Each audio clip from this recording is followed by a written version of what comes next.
What is up, ladies and gentlemen? Mikey McNuggets coming at you on an Ultimate Cavaliers show. We said we're going to do a post-game show, but the Cavs are up 30 points with 6 minutes left. So we said, why wait for the ass-kicking to finish? We can get right into it, discuss the important things, and play a little game afterwards. No Jason Lloyd tonight, but I got my friend Nikki Goyle from Clutch Points out in Los Angeles joining today to talk a little Cavs. And Nikki, thank you first off for joining us. It's been a long time coming to get you on the show. And B, we just saw the Cleveland Cavaliers destroy one of the best defenses in basketball and make the worst offense in basketball look significantly worse than they even do on a typical night. So an absolute masterclass here from Kenny Atkinson and company. Beautiful game. Beautiful game. I'm happy to start early and this early, just like how the Cavs did tonight. Yeah, I mean, they come out in the first quarter. This was a game Wendell Carter Jr., the Magic center, said not once but twice during shoot-around, we're approaching as a must-win. We have to get our mojo back. They've fallen sub 500. They've fallen into play-in territory. They are out of the top 6 seeds, surpassed by J.B. Bickerstaff and the Detroit Pistons for what it's worth. They know what this game meant to them. And frankly, Darius Garland or not, they had no answers for the Cleveland Cavaliers. And we were just saying before we went on air, Nikki, since the acquisition of DeAndre Hunter, dating back to that Minnesota game prior to the All-Star break, the Cavs have put belt to ass on 4 of the 5 opponents they've played and continue to establish themselves as not just a premier team in the NBA, but one of those top 3 NBA title contenders in any order you want to put them with, alongside Boston and OKC. Yeah, man. I mean, how often do you make a trade and you go immediately undefeated after that trade and you perform even at a higher level with that trade, with that new piece, through injuries, through random ups and downs, through different challenges? It is like Kenny said at the beginning of the year, he didn't even expect it to go this well. And I don't know if he expected to be hitting post All-Star this well, given how the last couple post All-Star slumps have hit us. So kind of crazy what we're witnessing right now. I want to steal a line that you texted me tonight, but you said they went from undersized to undefeated with DeAndre Hunter. And I think that's a really good way of putting it. And they're not going to run the table. They're not going to go 24-0 to finish the regular season here. But this was a team that had a severe lack of size on the perimeter. You had Evan Mobley and you had Jared Allen down low. But outside of that, George Niang and when healthy, Dean Wade. And that was a giant if and a big when, because he did miss a pretty big chunk of change there. The Cavs just didn't have some answers for certain matchups. And now with DeAndre Hunter, who tonight I thought it was important, Nikki. I know DG was out, so it changed a little bit of the rotations, but do you notice how quickly Kenny put DeAndre in at the 4 for Evan Mobley to kind of give them the spacing while not sacrificing size to guard Paolo and Franz Wagner?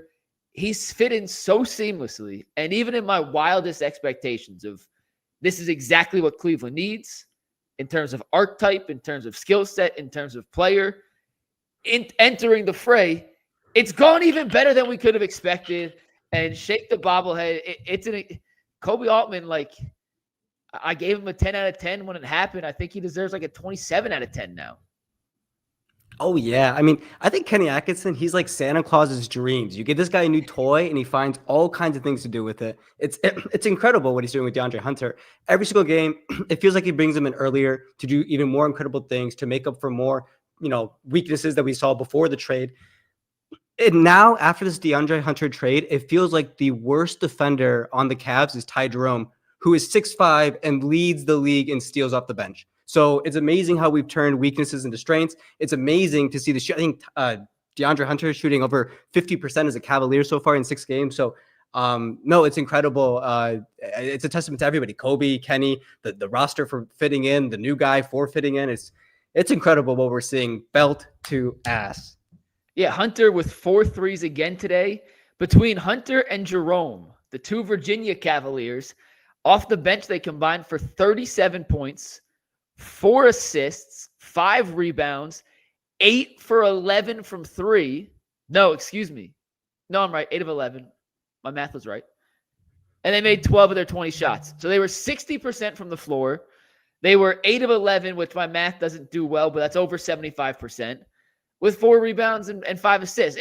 You cannot ask for anything more. And one of the underrated parts of the acquisition of DeAndre Hunter, and shout out to Justin Rowan and Carter in the Chase Down Pod for bringing this up yesterday. And I had tried to find the proper way to put this into words. They did a much better job than I did. But Hunter has now replaced the Niang minutes at power forward as their backup big, and also the Karis LeVert minutes at small forward. So he has just absorbed those two parts of the rotation into one player. And that's allowed Ty Jerome to absorb all the Karis LeVert shooting guard minutes on top of the minutes he was already playing. So despite the fact that you gave up two guys who were in your rotation to replace with one guy, because of the flexibility and lineup versatility Hunter brings and the way that Ty Jerome's playing at this current stage, you lost really no depth. And now with Javonte Green and Isaac Okoro and Dean Wade healthy and Max Strus knocking down 5 threes tonight, it's a plethora of options for Kenny Atkinson, regardless of opponent. And now it's like pick your poison. The worst players the Cavs are putting out on the court at any given night, Nikki, have an above average skill. So even if they're overall, I'm going to use Okoro, for example. I'm not trying to single him out, but Isaac Okoro is a solid player, but he's not great by any means, but he's a really good point of attack defender. So the worst guys the Cavs are putting on the court still have a plus skill to add to the equation. And it's showing in games like this where the Cavs from start to finish dominated and no one had a game that you said, holy crap, this guy went off, we won because of this guy. It's a collection of talent that is all fitting together like a perfect puzzle right now. That's the best part, Mikey, is that not only did DeAndre Hunter fill a need, he also makes the rest of the roster very valuable. There are more lineups now where you can run Okoro. There are more lineups where you can run undersized guards because you have this guy who can, play on the perimeter, who can take mismatches. One of my favorite things about DeAndre Hunter, I didn't know he had this in his bag, but I'm seeing like a little Evan Mobley in him. I'm seeing like a little like really good instincts on weak side help and rebounding and the way he's attacking. And he's in good positions and he's very aggressive about it. And I didn't know he would be that bought in and get to that early, but that's what's allowed him. Like every single time we've seen, against the Boston game when we lost, when we had Niang and how Niang struggled to close out or struggled to meet people at the rim. DeAndre Hunter is filling those voids. Every single time we've seen him play now, it's not just the shot making, it's not just the point of attack defense. He's showing new things every time, and he's making the rest of the roster more valuable and giving Kenny a lot more lineup flexibility. It's really fun to watch. It's really cool.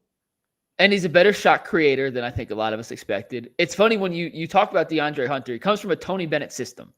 So him and Ty Jerome, they come from Virginia, where if you don't play defense, you don't play at Virginia. They won a national championship by being the best defensive team in the country. Hunter was the ACC Defensive Player of the year they won the championship.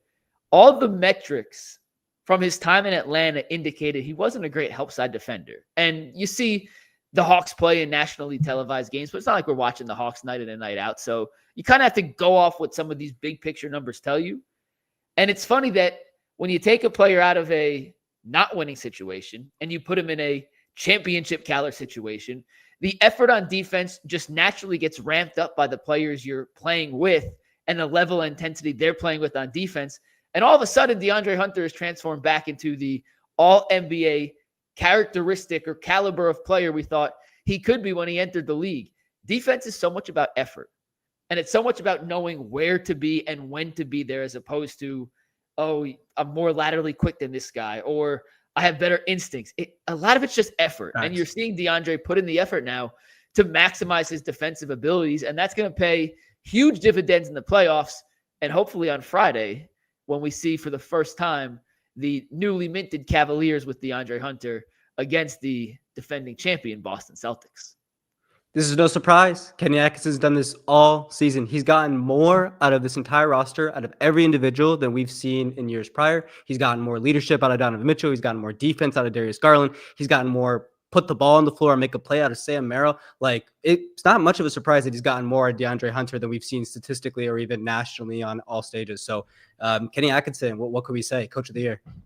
He's minus 700 on FanDuel to win Coach of the Year. The Cavs just grabbed the rebound. They will officially win this game 122-82, a 40-point victory on national television against the team that said this is a must win.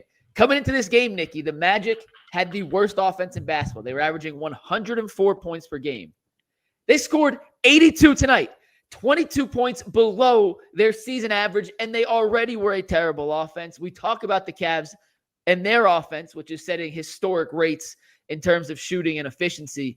But how about this Cavaliers defense? They talked about it a couple weeks ago, wanting to climb into that top 5. They weren't satisfied with being 9th or 8th, depending on the night, in terms of defensive metrics. A performance like this will certainly help catapult them closer and closer to the top 5, which I do believe by the end of the season, they have a very good shot of cracking into.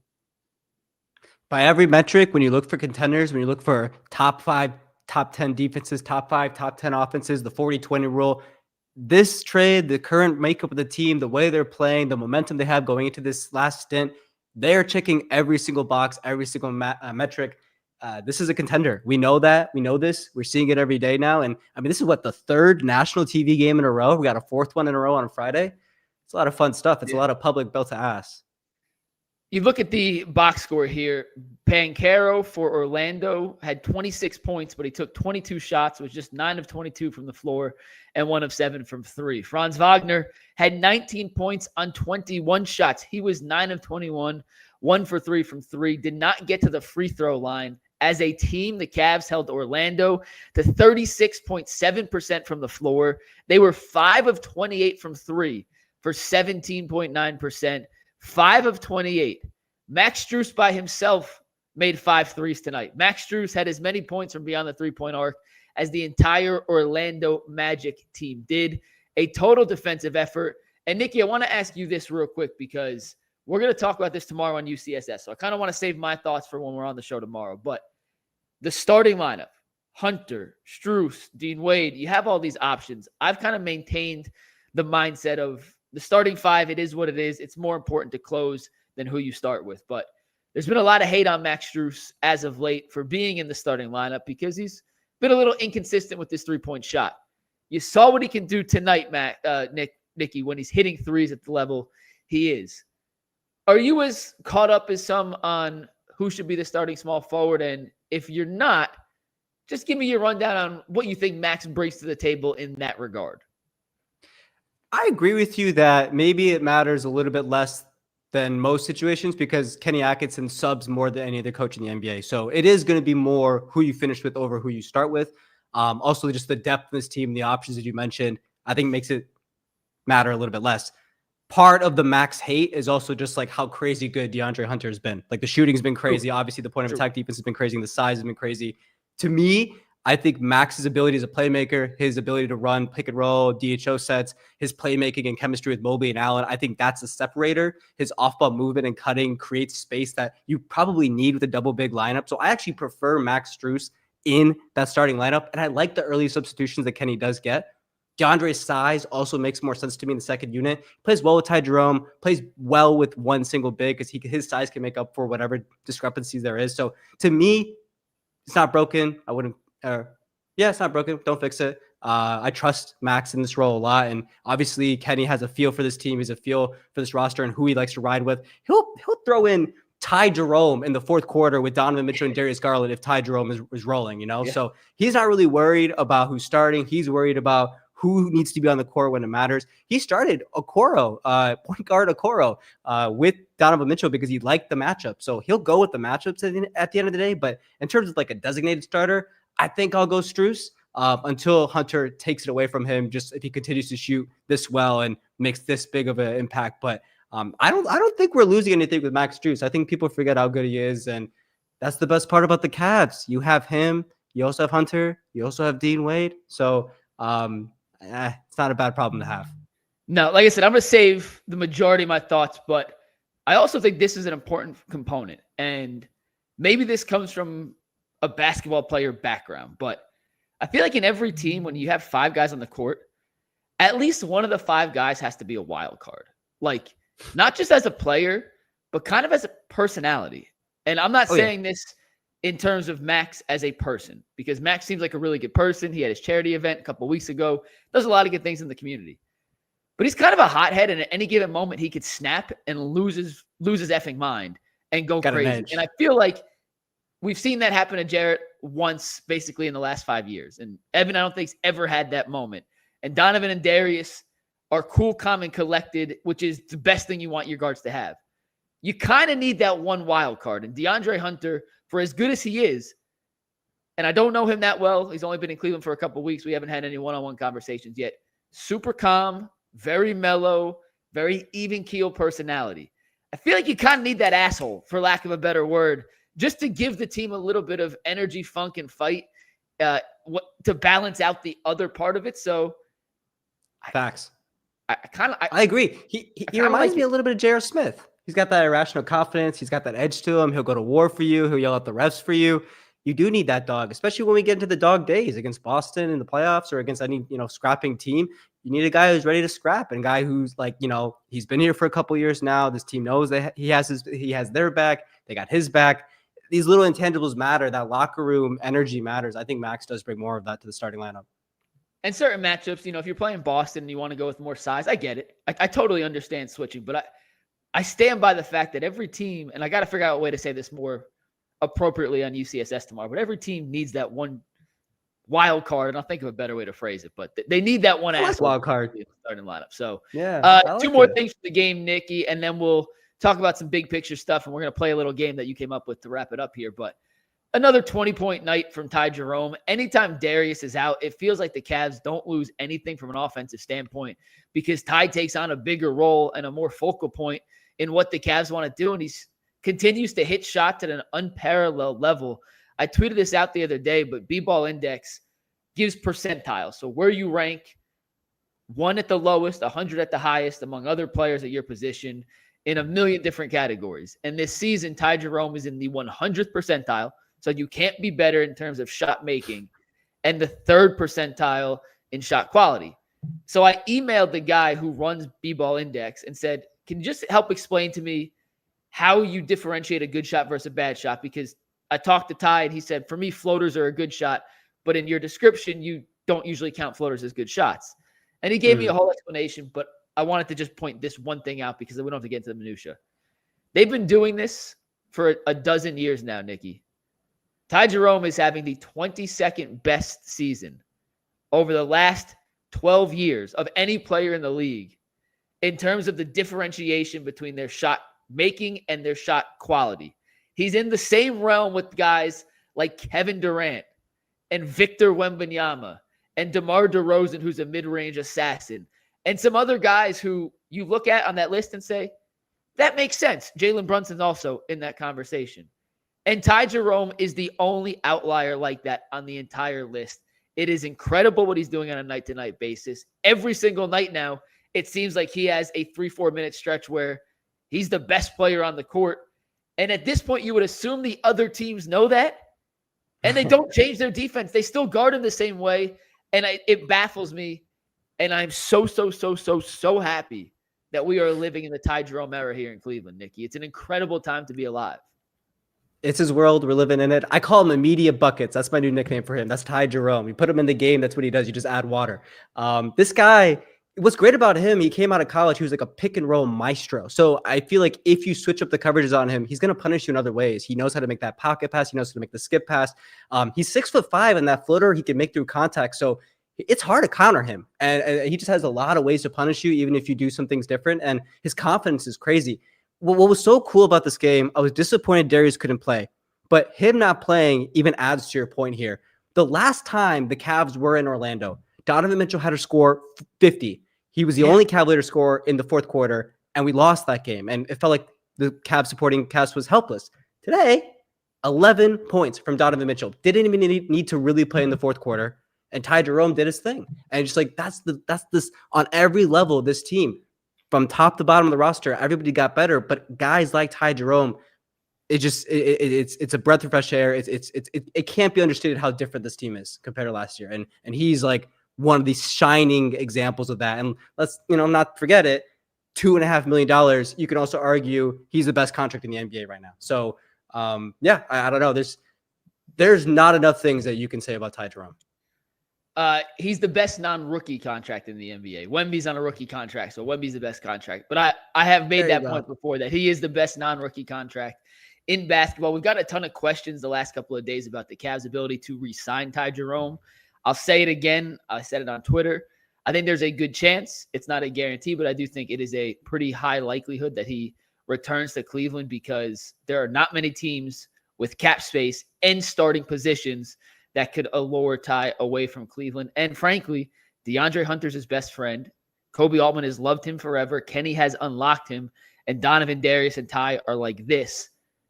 You're in a championship winning situation. The difference in money that can be offered, unless some team wants to crazy overpay, and Brooklyn's really the only team with that kind of cap space and the starting position open.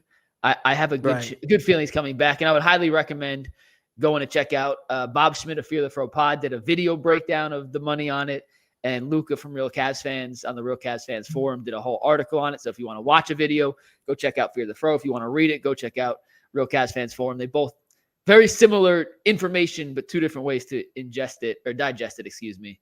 Really high quality stuff, and they have the exact numbers if you want to kind of parse it down. But at this point, Nikki, he has to be priority number one in the offseason, right? Like, I know the Cavs can only offer so much, but whatever the max they can offer is, I feel like they have to offer that to Ty Jerome.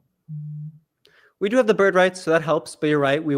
Hypothetically, another team could offer him more. I don't know, man. The only thing that could ruin this is obviously Ty Jerome himself. He's playing at that level to a point where maybe a team like Brooklyn or Washington could get really crazy and maybe say, yeah, let's throw 20 at him or something. But I hope not. And you're right. I think the odds are in our favor here, especially with the way Kobe set up things around him with Hunter, with Mitchell. And, winning does a lot. The guy is a lifelong Cavalier, it would seem. He's a born winner, especially if he can win it this year. So winning can do a lot as well to keep him there in Cleveland. Last thing before we play your game, Nikki, we saw the Cavs destroy the Knicks on Friday. They just beat the Magic by 40. The Pacers have given them a little bit of trouble in the past, but nothing I think that anyone is too concerned about. They have Boston on Friday. Does the East run through Cleveland right now, or does that and I spelt through wrong in the super, so my bad. I can't change it live, so just ignore that. But does the East run through Cleveland, or is that still Boston's claim until we have a playoff rematch between the two? Listen, first of all, being an underdog is not bad. We should wear it as a badge of honor. The East does run through Boston, and we should embrace that. That's a good thing. We need to prove it in the playoffs, and that's a good thing that we have to prove. Having home court advantage going into that test is going to be great for us. We have to see it down there. There's a lot of guys here who, if we're lucky enough to face Boston and get to that point, it's going to be Donovan Mitchell's first conference finals, Darius Garland's, basically almost his entire roster apart from like Max Strus. So, and Tristan, right? So, that's it's theirs to lose. But I feel really good about the Cavs in a 7-game series against the Celtics. And actually, it does a good segue to the game as well today. Well, we'll get to that. Let me just give my one thought on that. Then we'll get to the game here, which, by the way, Nicky has come up with the game. He said, hey, what do you want to do after the game reaction? I said, I'll send you a couple of topics. He goes, nah, I got a game. Let's try that instead. So I'm very excited for once someone's producing for me. This is quite a change of pace here. But I agree with what he said. The East runs through the king until the king has been dethroned. And the Cavs absolutely 1,000% can dethrone the Celtics this season. But until that happens, they are still the team to beat, not only in the Eastern Conference, but in the NBA. If they had fallen off and we're in the 6th seed right now and we're 31-26, maybe we could have a different discussion. But they are just a few games back from Cleveland, and they have clearly not prioritized the regular season. We've seen them blow a couple leads. They are coming off not only a championship run, but a bunch of their guys played in the Olympics, or at least were on the team. Tatum did not play a ton, but you get what I'm saying. So they are not prioritizing the regular season. They are waiting for the playoffs, and that's why I can't wait for Friday, because we have seen a few times this year where Boston, in certain situations, has amped it up and played at a playoff intensity. We saw it happen in the first game when these two teams met in the in-season tournament. We saw it the second time these teams met when Donovan went nuclear in the fourth quarter and Tatum tried to pick on Darius, and Darius said, not today, my friend.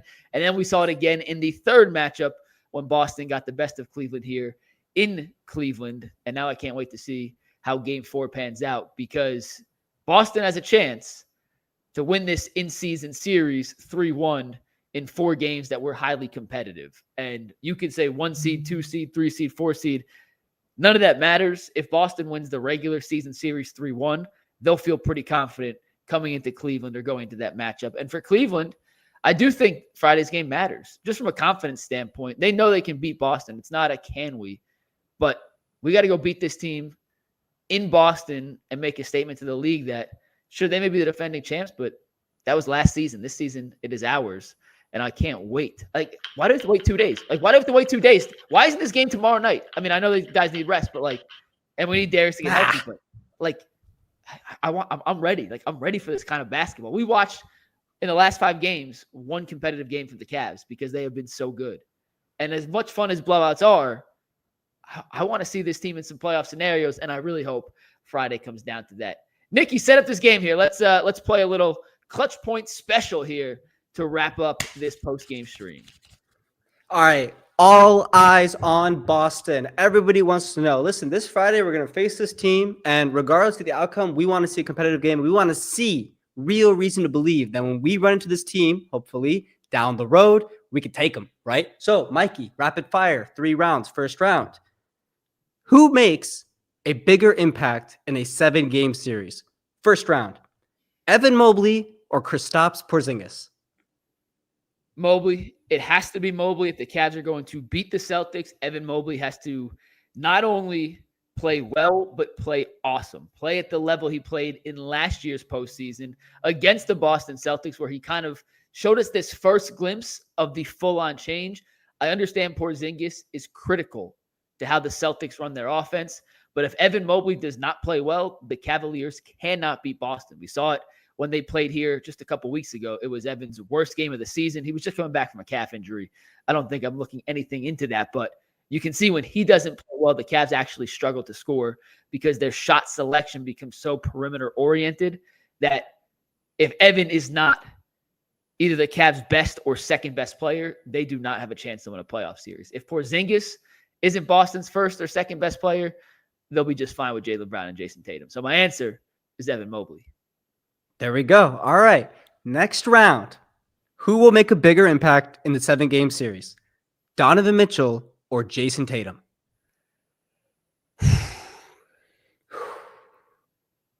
I'll make a comment on this real quick. Yeah. A lot of people compare these two players. I think a lot of them see all of them as last season on the fringe of top 10 players. After Tatum won the chip, he kind of secured a spot for himself in top 10. And this year, honestly, has looked almost like a top 5.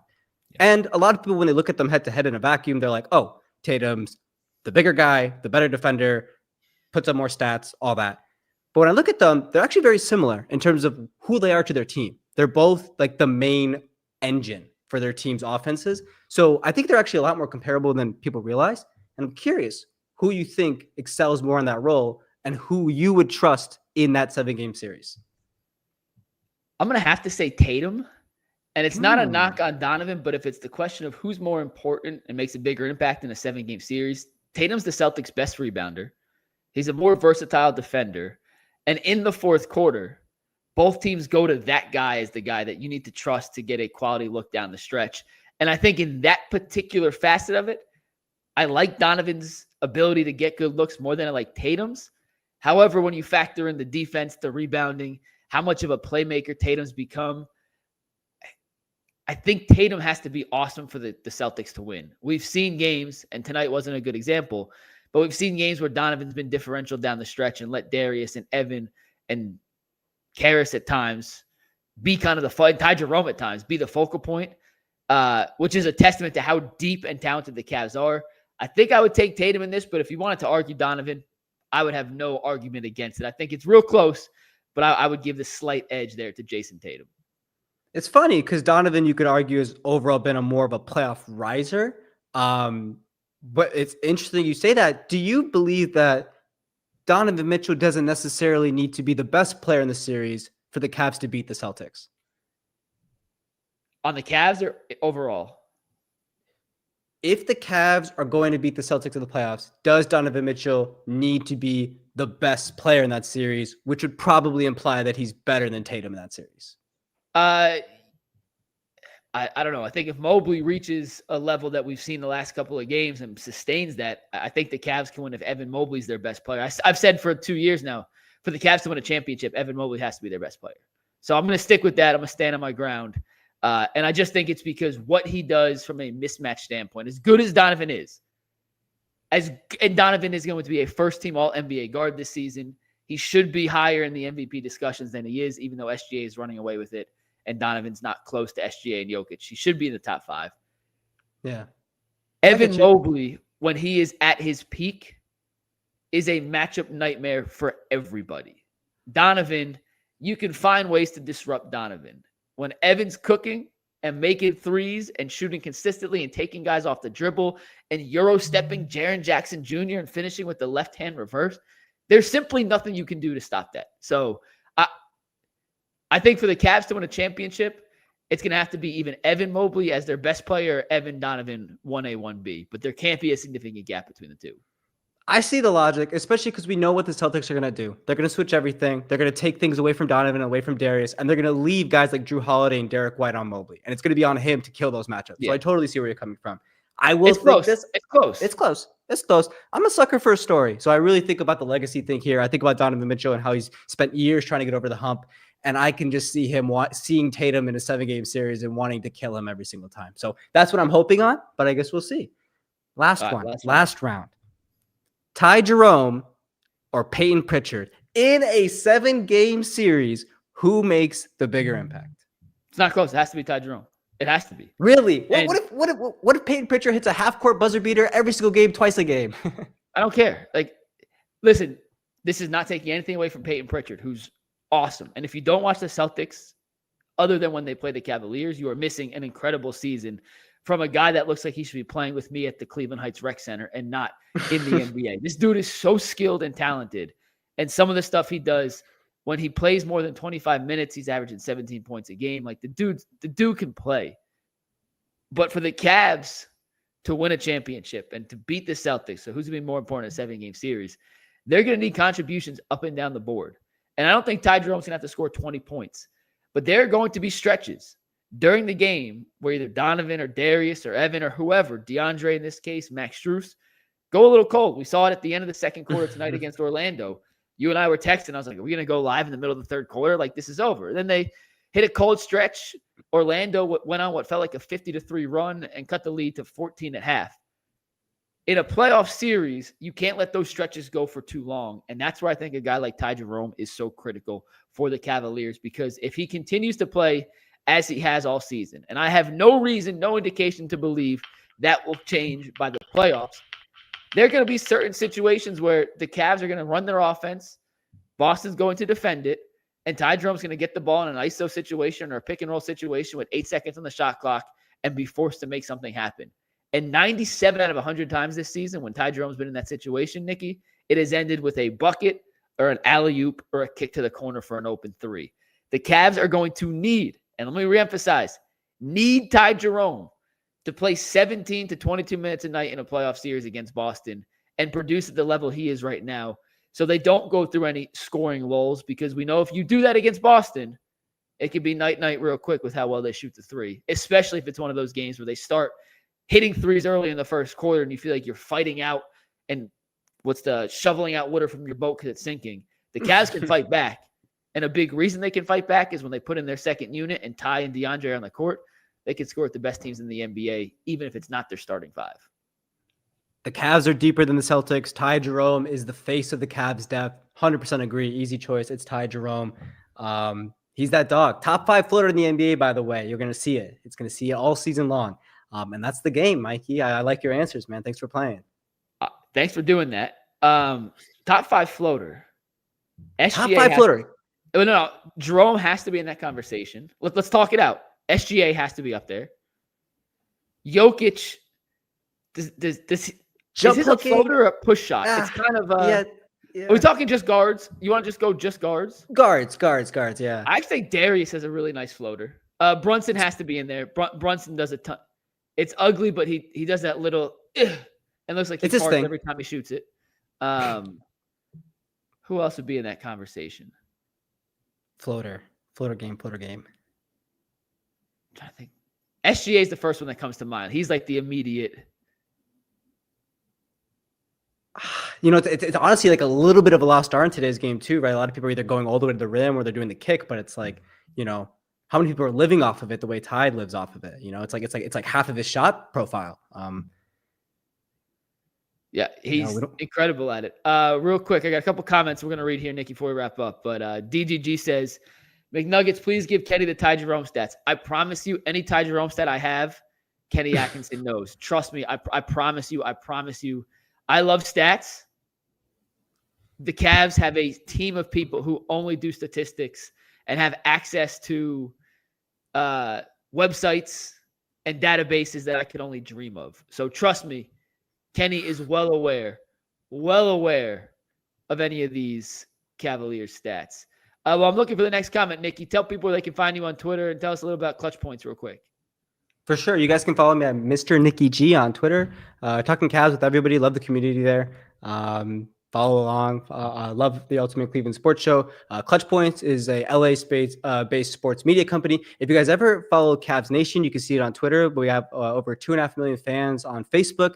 That was actually the first fan page that eventually became part of Clutch Points back like 10 years ago when we started it. So we've been a very solid base of Clutch Points actually comes from started in Cleveland, which is really fun. So you can follow us on Clutch Points, follow us on Cavs Nation.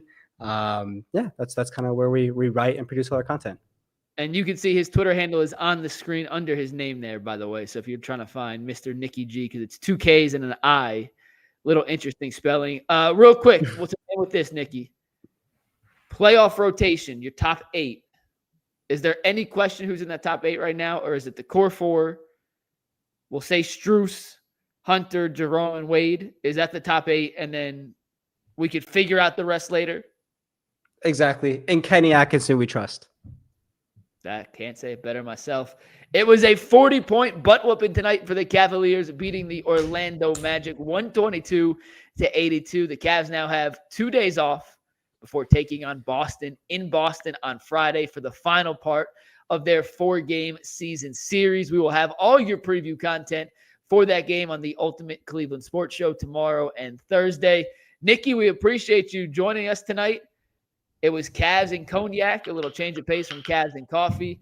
Follow him on Twitter. Does a great job covering the Cavs, and he likes to argue with people on Twitter. So if you disagree, he will certainly shout back and go back and forth with you there. For Nikki, I'm making Nuggets, and we will see y'all tomorrow. Peace.